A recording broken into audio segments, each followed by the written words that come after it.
So how do we get this constant time performance out of hash tables? The main determining factor is load factor. That is basically the percentage of things in the table, the percentage of the table that is filled by items. The lower the load factor, the better the performance because you're less likely to have a collision. If you're not having any collisions, you're getting constant time no matter how big it is because you're doing a constant time operation to calculate the index of the table. To take that key, turn it into an index, and then use the retrieval operation on an array to get it. So yeah, that's fantastic. On the other hand, if there's a collision, that can be a bit of an issue. But how much of an issue?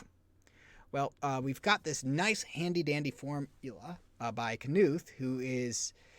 he wrote a book called Tau CP. What is that? That is the art... Sorry. The art of computer programming, I think? Art of... Just know it by Tau CP.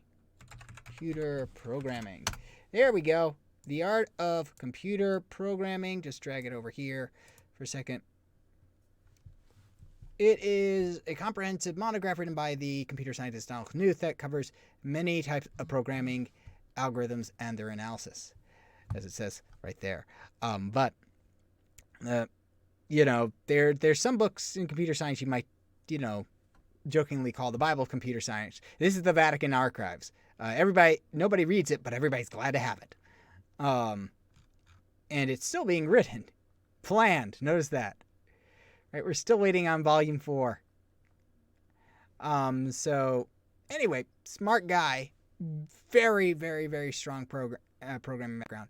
Anyway, this is his formula for the expected number of comparisons that you're going to be needing to find an item that is in the hash table if you use open addressing with linear probing, and it is this percentage full, which is 1/2 1 plus 1 over L.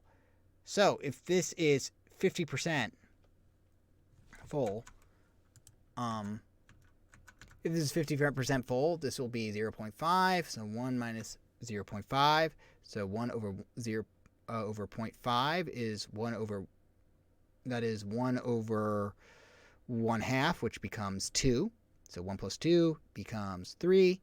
And then divide by 2 is 1.5. So it takes 1.5 steps if it's 50% full. That is actually pretty nice. On average, that's what we expect.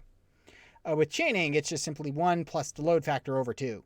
Because that, in other words, 1 plus the length of the list, the average length of the list, divided by 2.